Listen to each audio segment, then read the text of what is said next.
you know, archaeology, but they don't ever talk about the documents, what they say themselves and what they mean. And that's what I do in my work. I go into what they mean, what they say, and try to explain what the mindset of these people was. So when you read any of my books, you'll see that. Anyway, I tell you now, this is a very important passage. Now, the presentation of James in early Christianity, to my mind, has taken two from this to some extent.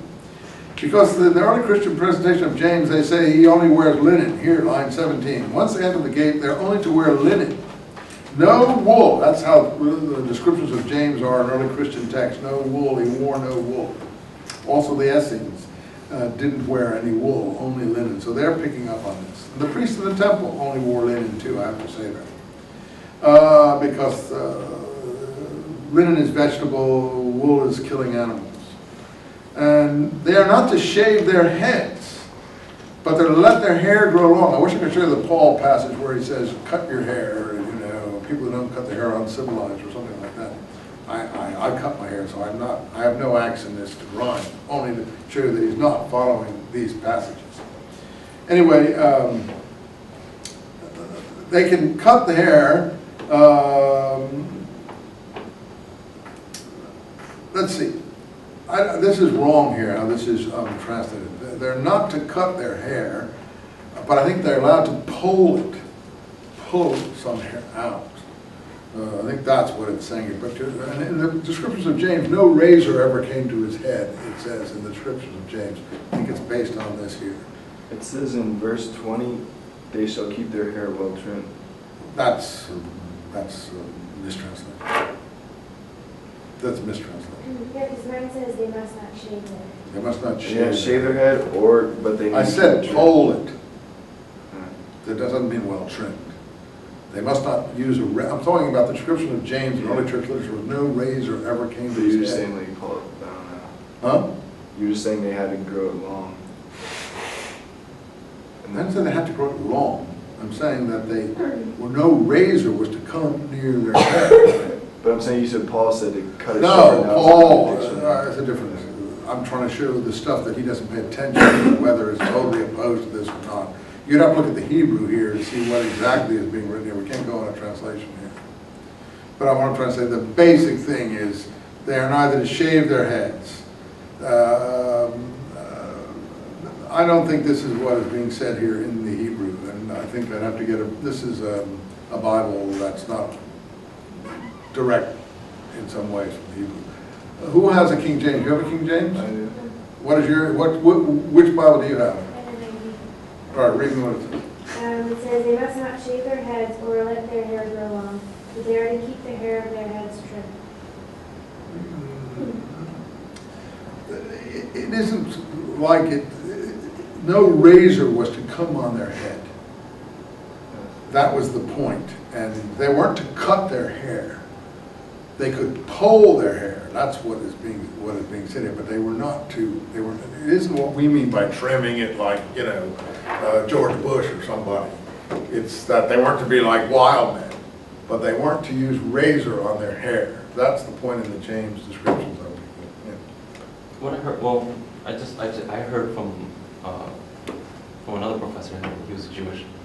He said razors were fine just as long as they didn't come in contact with the skin.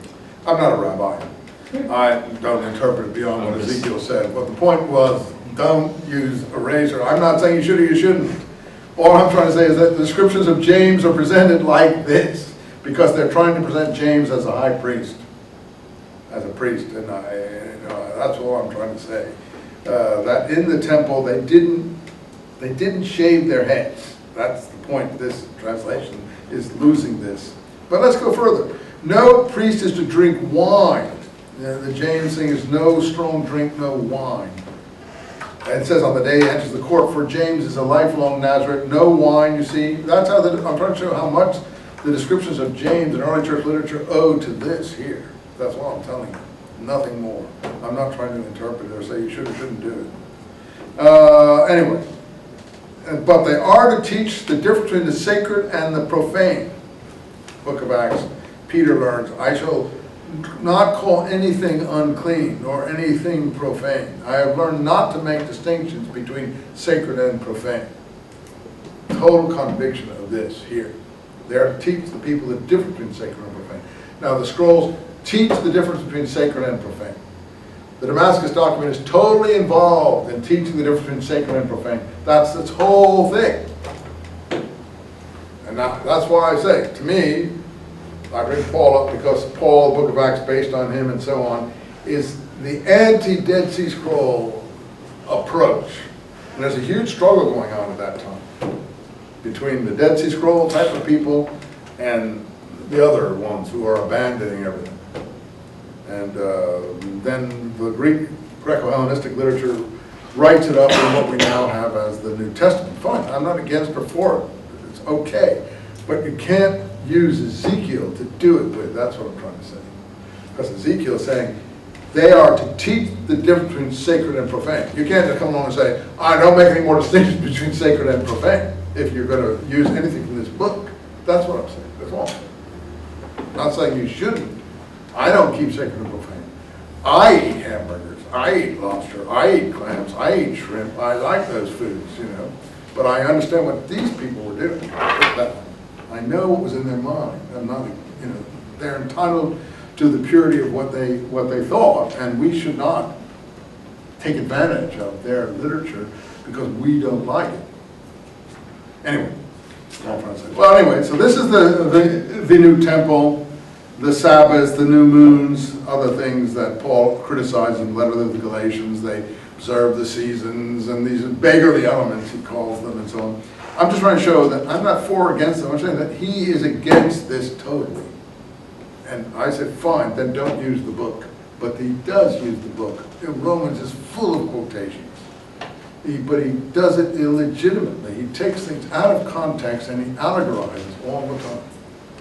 That's Philo. That's not Old Testament. That's Egyptian, Hellenized, whatever it is. Neoplatonism. Anyway, sorry to be so nasty about that, but we're reading it here, and I don't see how you can. Anyway, so 48 ends up. The consecrated portion, line 10, is to belong to the priests, and the consecrated priests, the sons of Zadok, line 11, who maintained my practices and did not go astray when the others went astray. So the sons of Zadok are the people who did not go astray. And so that is a huge thing in the Dead Sea Scrolls, the sons of Zadok. They call themselves the sons of Zadok. The community rule speaks about, in the setting up of the community, the sons of Zadok are those who kept the covenant. They are the keepers of the covenant. The Shomrei